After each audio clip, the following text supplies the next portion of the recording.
Just reiterate on what we did last time. So last time I looked at images specifically for transformation matrices. So Yashin, can you remind me what is an image? What does it mean? What's the image of a function? It's the output, essentially. So if I said to you, if I've got a transformation matrix that looks like this, for example. So let's say this is the transformation matrix for some rotation I've got or whatever, right? And I said to you, what, and this is transformation T. So I said to you, what's the image of 2,5 under T? That's how it'll be phrased, essentially. Let me just check this recording. Yeah. So that's how it'll be phrased. What is it actually asking, essentially? Yeah, exactly, yeah. It's asking, if I put the point 2,5 into this transformation, what will come out? The image is what comes out. So if I remember right, with the example I gave you yesterday, so f of x equals 2x plus 3. So Caleb, if I said to you, what's the image of x equals 1 under f? Sorry, f equals 1. So what's the image of x equals 1 under f? So if you inputted x equals 1 into this, what's the image? I don't know if it's to be 5. Yeah, the image is just the output, essentially. It's whatever it outputs. Yeah. So the image of f, as the image of x equals 1, image of x equals 1 under f is 5, essentially. All it is the output of at that point. So if I've got this transformation here, how do I find the image at the point 2,5 under this transformation? Do we agree I've got the point 2,5 and I write it as a vector, and then I apply the transformation, so minus 1, 1, like so. And so it would be minus 2, 5. So the image of the point 2,5 is minus 2,5 under that transformation. So you are actually going to get transformations that you will have to actually find the matrices for. So allow me to just cover that a little bit. So let me grab my spray and I'll make some space.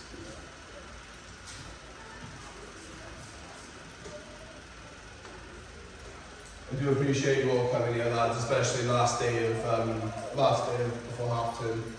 I'm grateful. I do appreciate the dedication. Right, so if I said to you,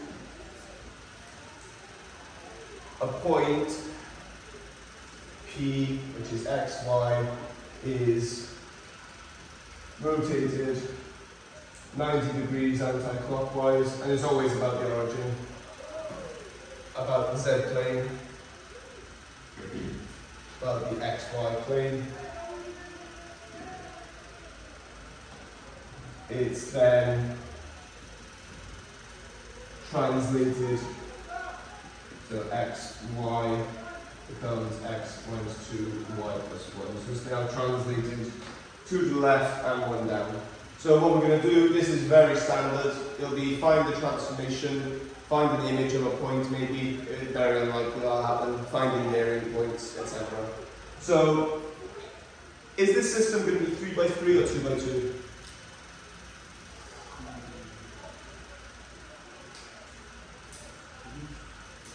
Right, so we've got a rotation and we've got a translation.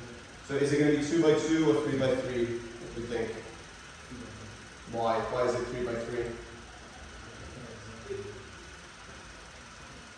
Because modern translation matrices always, they have to be 3 by 3. They have to be. Do you remember doing translation matrices? Do you remember the form of it, Caleb? Okay. Sorry? So a translation matrix is simply given by this matrix here. So it's delta x, delta y, 1, essentially. So what you need then is you need vector x, y, 1. So essentially you fix this z point here. So say we've got this one here which is negative 2 and y plus 1. So negative 2, 1. So look at what the effect of this is. So you're all happy with how to multiply matrices, yes? Do we agree this last entry here is getting times by 1? So we're going to have minus 2 times 1, 1 times 1, and 1 times 1 in each of our calculations. So for example, we're going to get 1x, and then we're going to get minus 2 1s. So this will give me that. and then this is going to give me the 1, y, and then plus 1, and then this is just going to stay fixed. My point being, you see how this matrix would represent that translation. So this point x, y has been moved to x minus 2, y plus 1. So that's how this matrix represents that, essentially. So that's your translation matrix, and now we also want to find the rotation matrix. Do we all have our formula booklets? So the rotation matrices are on, I can't remember, I think it's page 7, matrix transformations in 2D and 3D. Is it page 5? Yeah. Okay. So you should have them there. So we're looking at 3D. So what plane is the rotation in, according to my question? What plane is the rotation in? The XY plane. What's the other way of saying that? The Z plane. Yes, the Z plane. So if you look at the Z plane for rotations in 3D, can you see it there?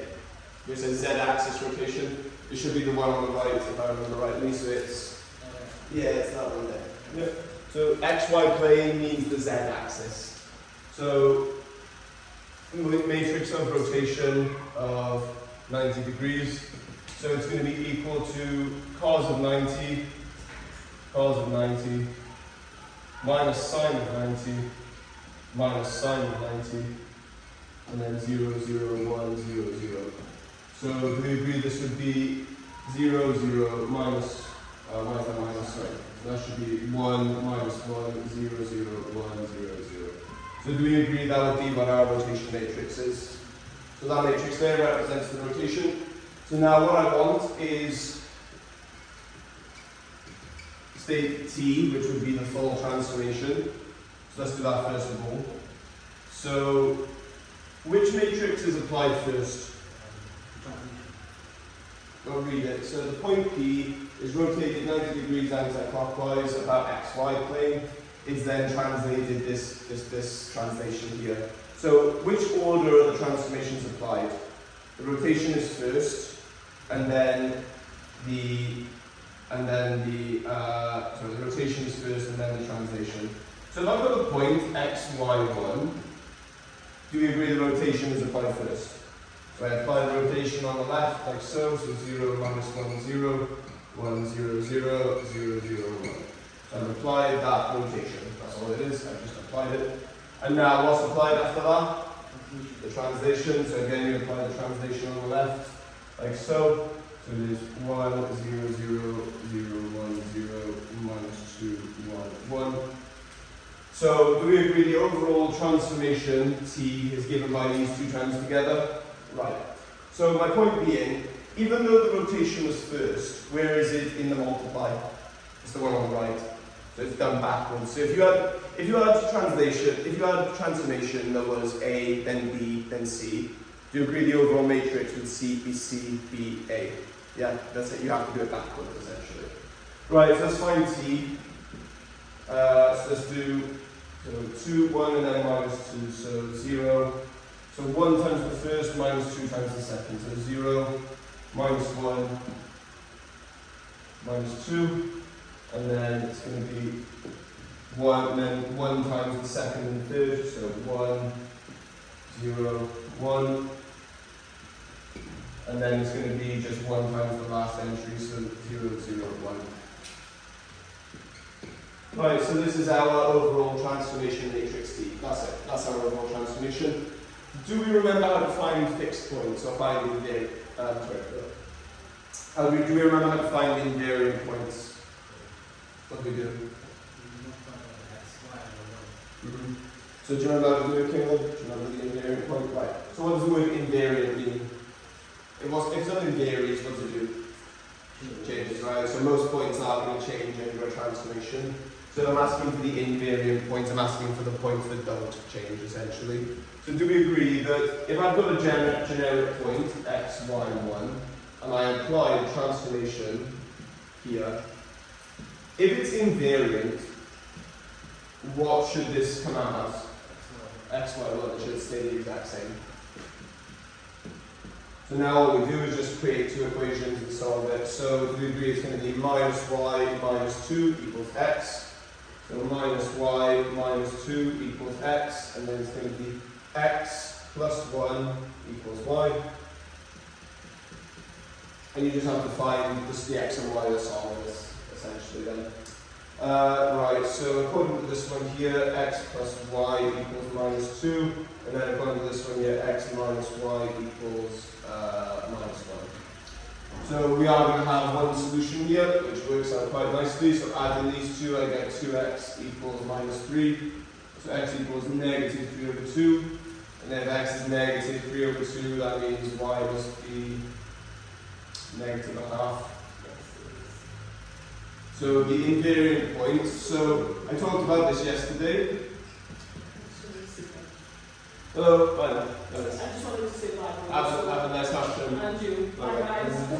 So the only invariant point here is the point negative 3 over 2 and then 1 half, or negative 1.5, 0.5. Those are the only two. Oh, that's the only point.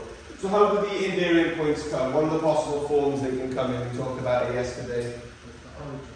So the origin for certain ones, yes. But what can they come in? They can either be no solutions, 1 point, or a line. Those are how it can manifest. It can either be none, one singular point like it is here, or a line. So I'm going to give you one that's similar to do, and then you can just have a go. Actually, should we do the exam question? It's probably better than just give you an exam question, really, isn't it? Right, so let me get thumbs up. So,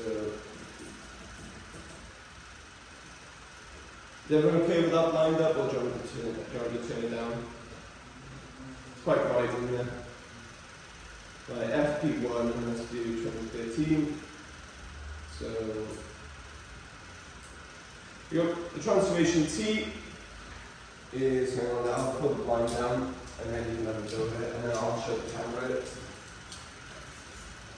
So the transformation T in the plane consists of an anti-clockwise rotation through 90 degrees about the origin, followed by a translation in which the point xy is translated to the point x plus 2, y plus 1, and then it is followed by a reflection in the line y equals x.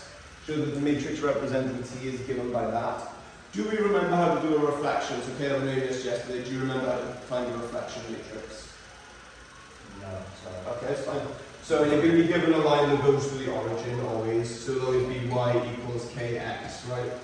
So the k is actually tan of theta. So y equals tan of theta. So in this case here, what's tan of theta equal to? No, that's the rotation. So we've got reflection in the line y equals x. So what's tan of theta equal to? It's just 1, right? Yeah, it's equal to 1. So if you look in your formula booklet, you should have the, it's the reflection matrix. So you find what theta is, you double it, and then it's the cos of this matrix here essentially. You won't need to make it 3 by 3 though, because there's a translation involved. So for a reflection, you would just do your cos, negative cos, sine, sine, and then you just make these two like that, alright? So just exactly how it is, just make it like that. So your theta there, I'll save you some time. So theta, tan of theta equaling 1, theta is 45. Would you agree 2 theta would be 90? Yeah. So cos of 2 theta is 0, sine of 2 theta is 1. So that'll make your reflection a lot easier to do. So find the 3 matrices for those individual transformations, and then find the matrix T that represents the full transformation.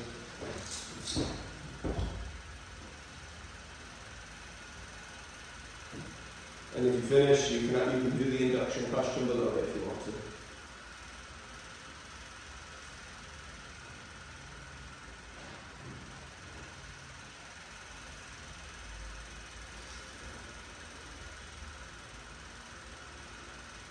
Right, so yeah, let me show the camera the actual question. So can I zoom in on this? No, I cannot. Do you think I'd have learned my mistake with that yesterday? So I'm going to leave that there for now, and then when I start talking, I will put it back. So can we read everything there? Yeah, we can read it all.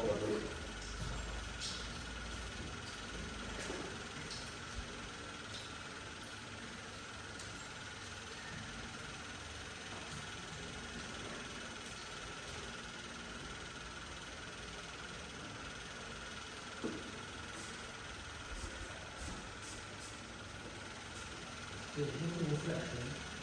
Yeah. But when you, so we have to put that as a feedback for as well. Yes, because there's a translation involved, you have to make all, you have to make all of them 3 by 3 because there's a translation involved. I do think transformation matrices are up there for difficulty on this module. I think they are probably one of the harder things.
Okay, so that's what I get the 3 matrices to be. So the reflection matrix is this one here, the rotation matrix is this one here, and the translation matrix is that one there. That's what I get it to be. Does anyone have any questions about how I got those 3?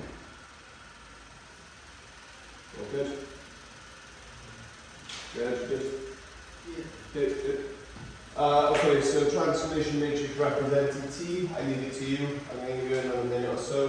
Can you please just find the matrix T that represents them. So in order, what's the order that they happen? So it's the rotation first, and then it's the translation, and then the reflection. So what order should you times them to find T? It would be from left to right, it would be reflection, translation, then rotation, in that order.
Another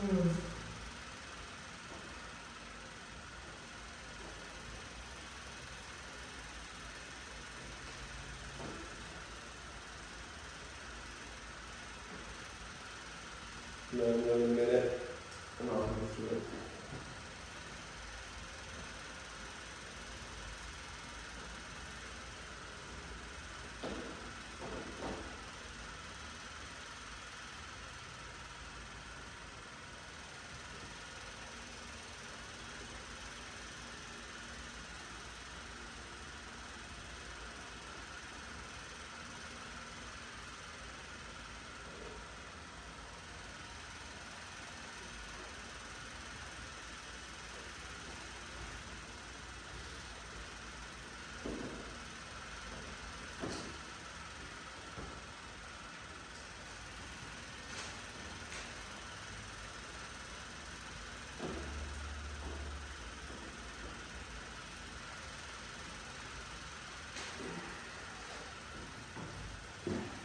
Okay, so transformation matrix T in order. So the transformations occur, first of all, it's the clockwise rotation, and then it's the translation, and then it's the reflection. So in order to get the full transformation matrix, we go backwards. So it's the reflection matrix first. So 0, 1, 0, 1, 0, 0, 0, 1. And then it is the translation matrix, so 1, 0, 2, 0, 1, 1, 0, 0, 1. And then the third matrix would be the rotation matrix, which is here around the space. So 0, 1, 0, 1, 0, 0, 0, 1. So multiplying three matrices together can be a bit daunting, but they have a lot of zeros in them, so it shouldn't be too bad. So does it matter if I do this pair first or this pair first? Does it matter? If I multiply these two first and then left multiply with this one, or these two first? Doesn't matter, that's associativity, the matrices are associative. You can do these two first or these two first, it doesn't matter. As long as if you did these two first, you have to keep this one on the left. No, if that makes sense? Yeah, that commutativity isn't there. Right, so 0, 1, 0, so the middle entry is times by 1, so 0, 1, 1, so 0, 1, 1, and then the first entry is times by 1, so 1, 0, 2. And then the last entry is times by 1, so 0, 1, 1, 0, 0, 1. And then the right multiplying by 0, minus 1, 0, 1, 0, 0, 0, 0, 1. Okay, so the second and third entries are times by 1, so 1 times 0, so 1, 0, and then 1. And then 1, the first entry is times by 1, the second entry is times by 2 in the column. So 1 times 0, 2 times 0, so 0. Minus 1 times 1, so minus 1. And then 1 times 2, so 2. And then 0, 0, 1 times 0, 0, 1, so it's there. So that would be your matrix. Is that what they've got there? Absolutely it is. Right, so I'm going to let you do the next bit. So show that T has no fixed points. So it tells you it has no fixed points. So I'm going to tell you what your answer will look like. You will get something like this. So why does that mean there's no solutions? You'll get something like that. Why? Yeah, so if you take x on both sides, you get plus 3 is equal to 0, which is not a thing. So your equations will be inconsistent, essentially. So show that it has no fixed points. And again, if you want to show it has no fixed points, you take the image of a point xy and show that the image should be also xy. So you get that matrix there, you see what it does to point xy, well in this case xy1 because it's 3D, and if it's invariant, it should equal xy1 at the end.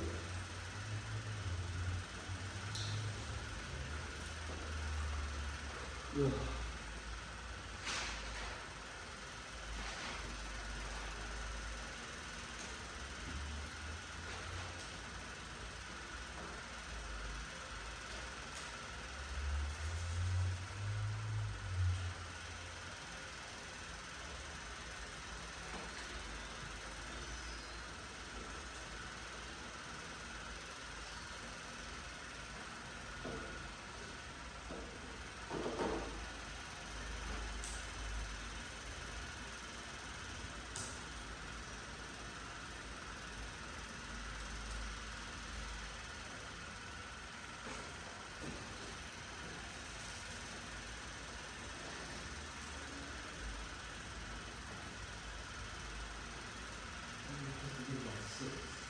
If anyone has any questions, please do let me know.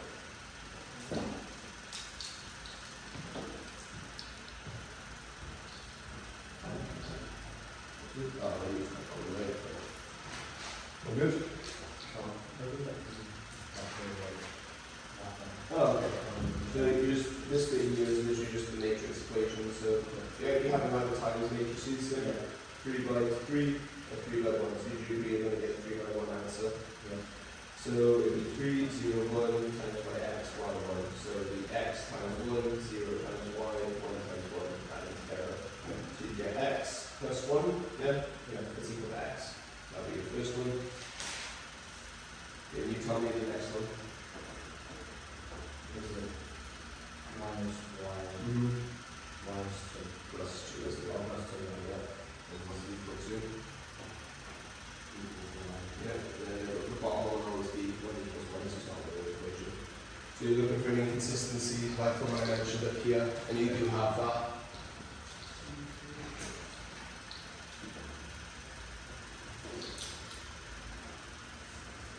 So how do you explain it then? So say something like It'll essentially say something along the lines of x is a free variable or x is inconsistent. So you can actually find the y value for this one. You can actually solve it. It's irrelevant.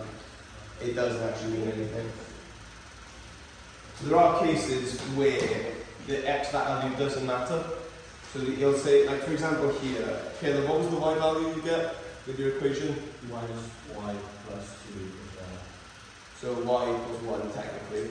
So there are equations where x can be free. So if y was 1 and x is 3, what that would mean is any point where the y value is 1, for example, it would mean the line y equals 1, for example. But that won't happen at A level. That's not a thing at A level. But that can happen. So I could look at the maths and show you this. This is essentially what that would be. It would just say equations inconsistent. Okay, so do we want to do any more transformation matrices, or are we happy to have a look at loci? I think loci would be good to kind of have a look at. Right, so do we remember how to solve an equation like this? Do we remember how to solve these lads? So what does what do these straight bars represent? They are the absolute value of a complex number, right? Yeah. So what do we do with any kind of z? Yeah, replace it with x plus iy. So x plus iy plus 3 minus I equals x plus iy plus 2. And then we group up everything real, so x plus 3, I times y minus 1, x plus 2, iy. So do you remember what form this is? So what will this give me always in this form? Just one modulus equaling another one. It'll always be a straight line, always. So what's the absolute value definition? Anyone remember? It's the real part squared plus the imaginary part squared, square rooted, yeah? So the real part of this is x plus 3, the imaginary part of this is y minus 1. So this means the square root of x plus 3 squared plus y minus 1 squared equaling the square root of x plus 2 squared plus y squared. And now do we agree and cancel the square roots? It's x plus 3 squared plus y minus 1 squared equaling x plus 2 squared plus y squared.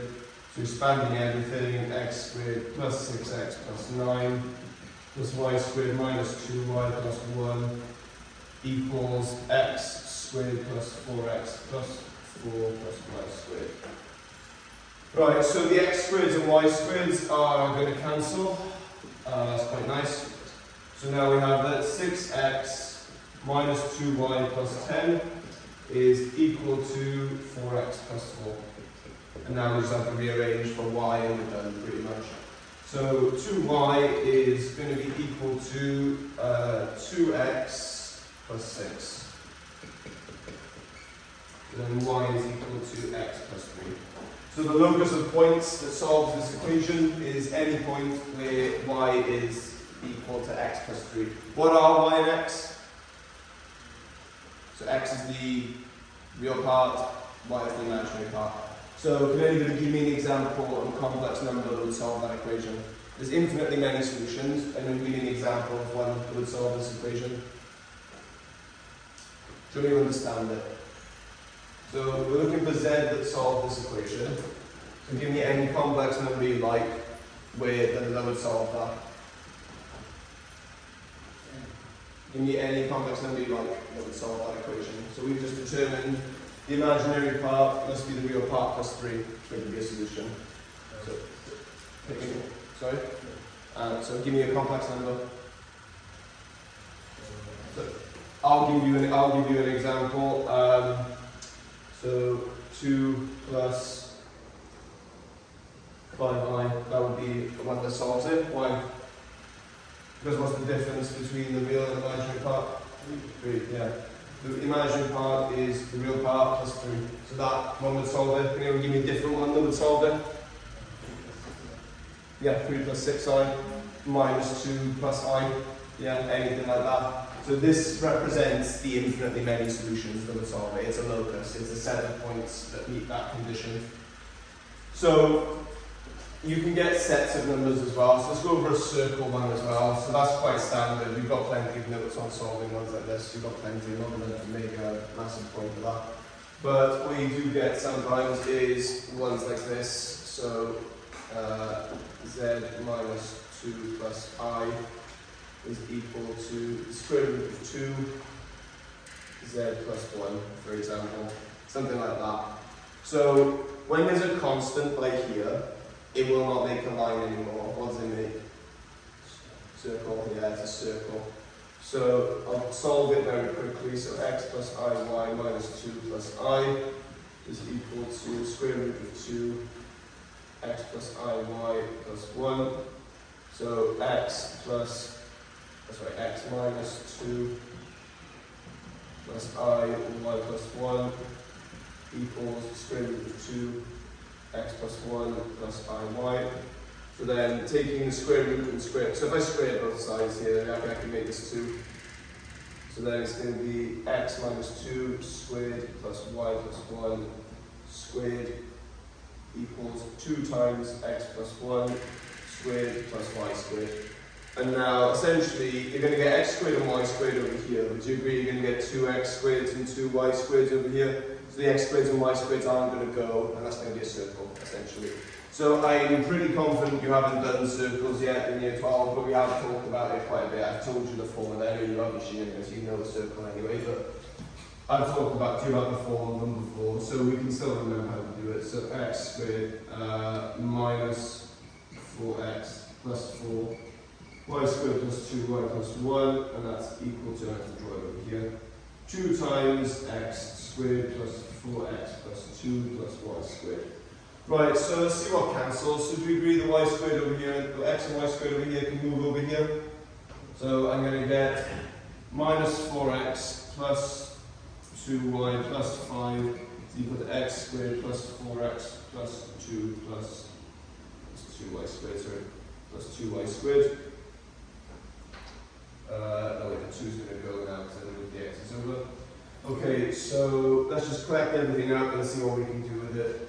So we're going to have x squared plus y squared, and then it's going to be plus 8x minus 2y, and we bring this 2 over here, so it's going to be equal to 3. Okay, so we're almost done. So can we see, do we remember what to do at this point? So that's not quite in the form of a circle, is it? Do we remember what to do? Yeah, you've got to complete the square to get it into the form of a circle. So it's going to be x plus 4 squared minus 16 plus y minus 1 squared minus 1 equaling 3. So 17, this is 20, so it's going to be x plus 4 plus y minus 1 squared equaling 20. Right, so lads, other than Yashin, do you remember how to see what kind of circle this is? Do you remember how to see where the centre is and what the radius is? So centres of the two numbers. Centre is at what, sorry? It's the centre of the 4 minus 1. Other way around. So it's what makes the bracket 0. Okay. So it's at minus 4, 1. Yeah. And the radius would be square root of 20. Yeah, it'd be square root of 20. So the fourth equation of a circle, generally, x squared plus y squared equals r squared, generally speaking. So that's going to be what your circle is centered at. So we're now going to draw a diagram involving a couple of these. So that you're not, do you agree that that calculation is quite long, considering you might get 1 or 2 of these come up? That's quite a long calculation.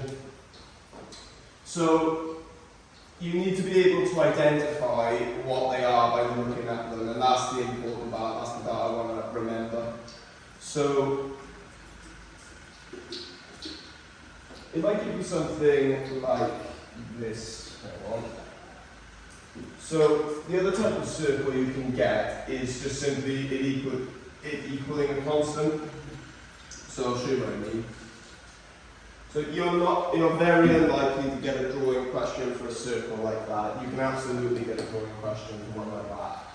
Although they don't really come out, I'm just more covering it as a formality.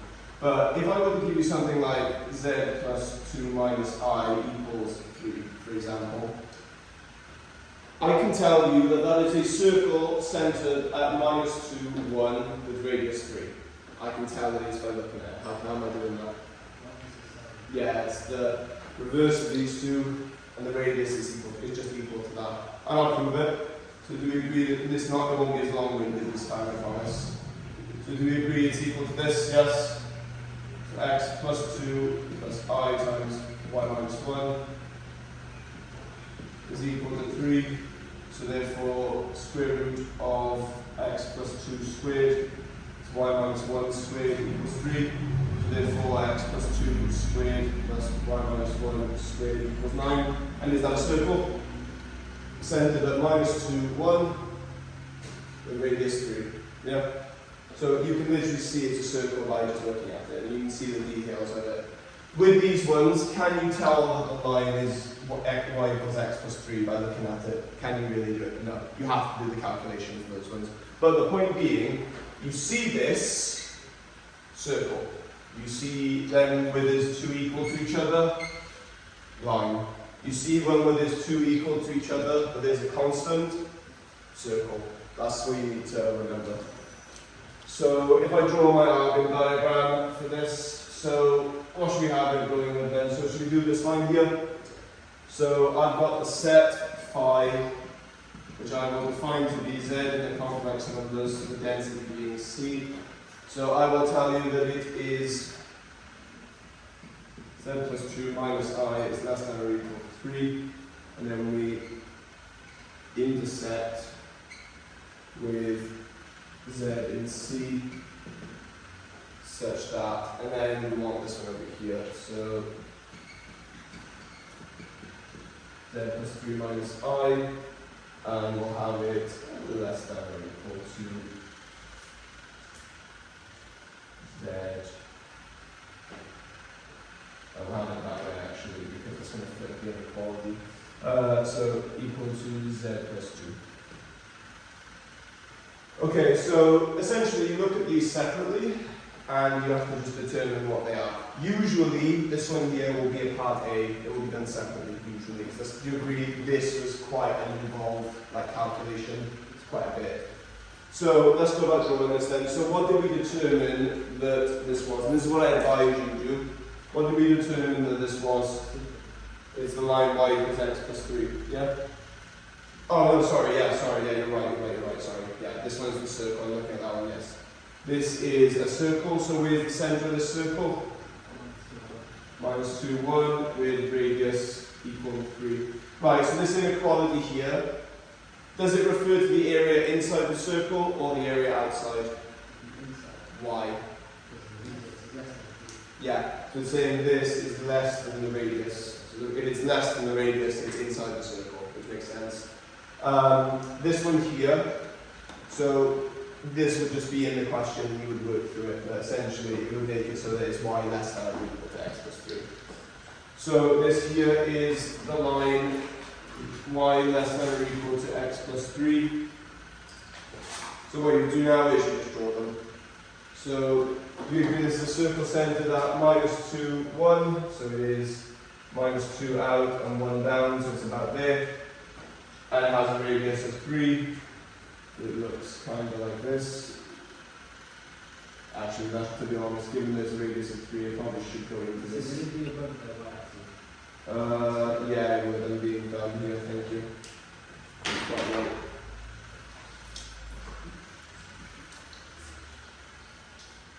Really hoping I get a better board next half term. I'm quite happy with our progress though. By the end of next half term, I'm hoping we're done with stats, which will be quite nice. Having 2 full terms to do mechanics, which will be quite nice. Right, so here is my Argand diagram, so no confusion. So imaginary, real.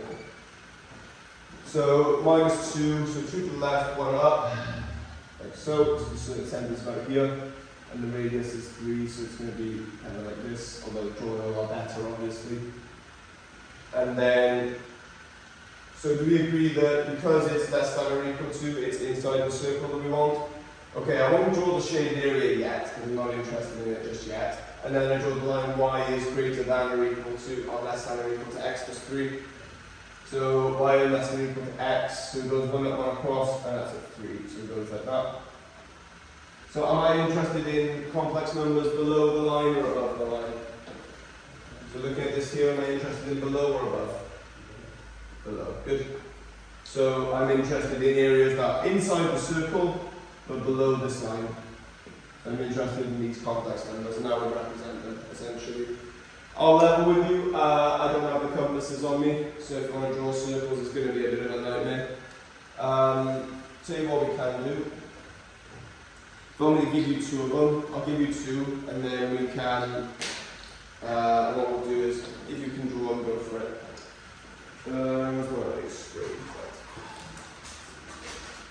It will just be a case of drawing them accurately, really.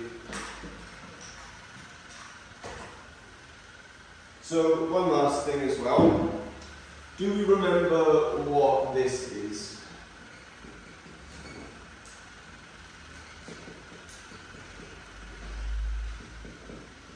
Do you remember what this means? Yes, I've done that, yeah. So do we agree, if we ignore this bit, this is a circle. Where's the centre of the circle and what's the radius? Yeah, so the centre is at minus 2, 3, and the radius 5, but it also has an inner radius of 2. So they have the same centre, there's just 2 different radii, so this is done that essentially. So because it's bigger than, we're interested in radii that are bigger than 2, but less than 5, it would be the inside of the donut. If I change these inequalities, it could well be the outside of the donut. Is that okay? That's unlikely, that won't happen, because how can you draw? Like, let me show you what I mean. So, say I've got my donut here, right? And I said to you, it's the numbers outside the donut. Do you agree I couldn't really draw that because it's every number ever outside the donut? It's not a thing. Like, it'd be hard to draw. So, like, it'd be a bad question to give you that. Right, so I'm going to say to you, can you please find, oh sorry, can you please draw this set? So I'm not going to draw the Z and C, I'm really throwing in. So we'll have this one here intersecting with Z plus 2 is greater than or equal to Z minus I. So nothing mad. So just, this one here, you don't even really need to do any solving. You can see what it is. It's this one you've got to solve. And then you've got to draw them both.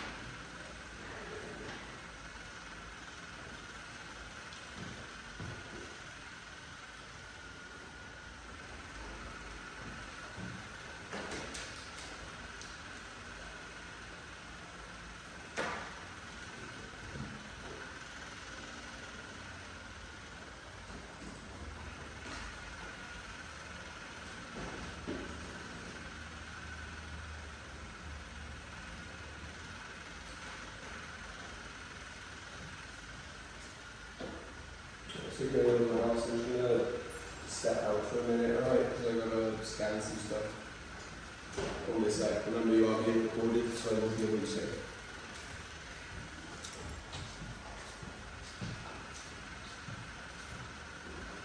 Right, so be honest, we could probably call that there, because we're not really going to do any work to this. So, see what I'll call this.